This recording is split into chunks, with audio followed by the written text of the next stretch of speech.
Everything happens for a reason.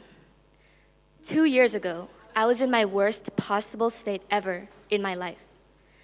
I would go home and lose the plot when doing my homework. I would sleep past midnight, my brain busy dancing with scenarios that wouldn't even make sense. I would be so anxious when walking along the school corridor. So, what was my root cause to all of this? Social media, specifically Instagram story games. Basically, Stories, a feature introduced in 2016 and is widely available on many social media platforms, such as Instagram, Snapchat, and Facebook, was simple. It allowed users to share photos and videos that would disappear within 24 hours after they posted. But Story Games was on a whole new level. You could ask for personal opinions based on the person posting the story, rate people from 1 to 10, or even create bingo templates with the themes of ticking popular items you owned or the type of lifestyle you led.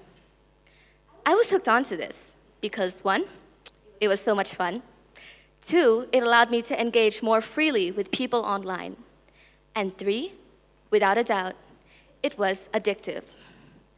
Inevitably, I became addicted, and soon I began to feel more negative about myself. I compared the things I had to what my friends had based on my empty bingo template. I tried to model myself to the people who had such positive feedback in the opinionated, "What do you think of me" game. I became more judgmental in the way I viewed other people, such as basing my opinions on who their followers were, the number of likes they got, or the types of comments they received on their recent post.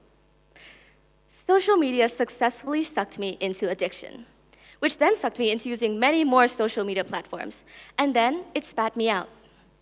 It changed not only the way I viewed other people, but fundamentally, it changed the way I viewed myself. Looking back, I couldn't even recognize myself.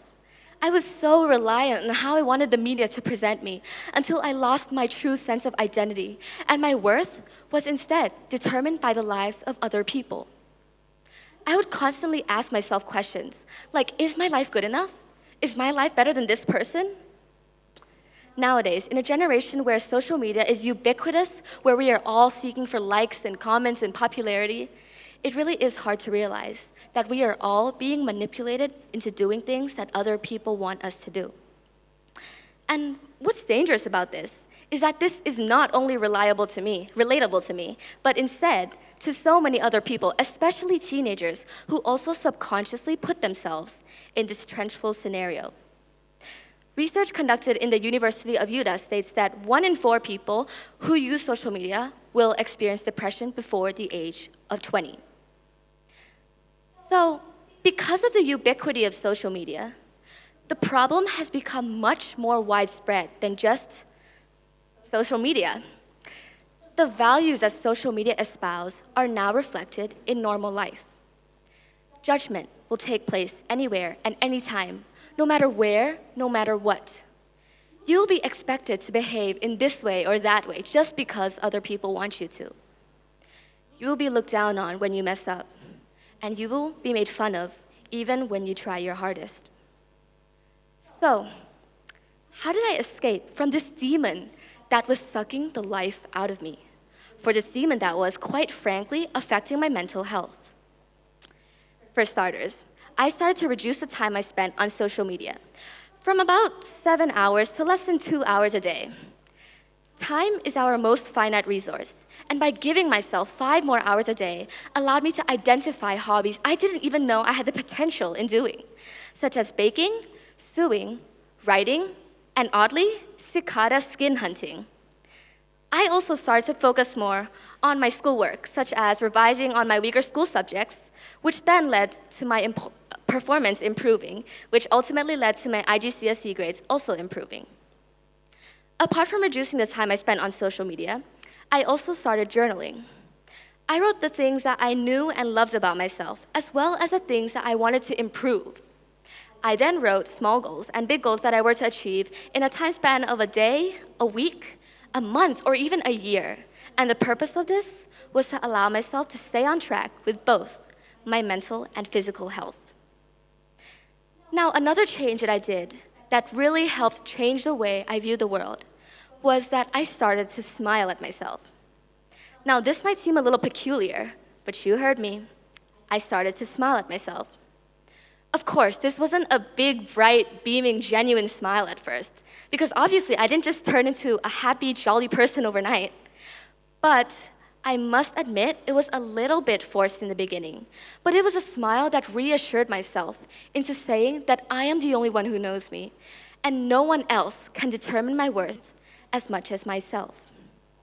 And like the studies show, smiling actually releases serotonin and dopamine, which are chemicals that increase happiness levels and decrease stress levels.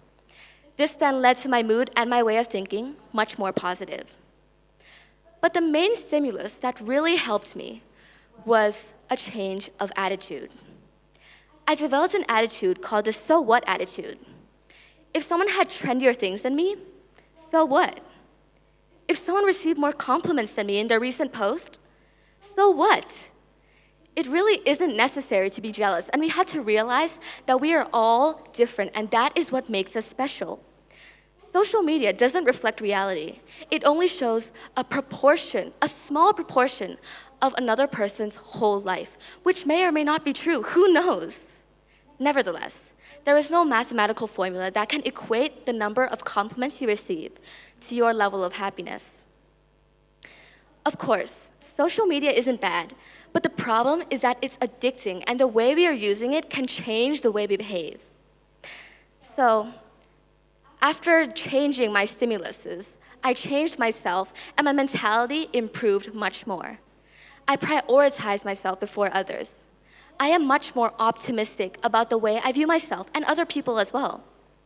I can identify my strengths and weaknesses. I am much more appreciative in the way I view the world, such as having a roof over my head. I have food on the table, and I have parents who are so supportive in telling me to always give my best.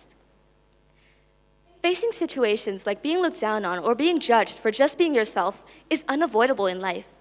It is the harsh reality of life, and there is little we can do to escape it. But you can change the way you react to these situations, which is exactly what I did and continue to obey. This is the reason to why I can say so what and truly smile at myself every day. Thank you so much.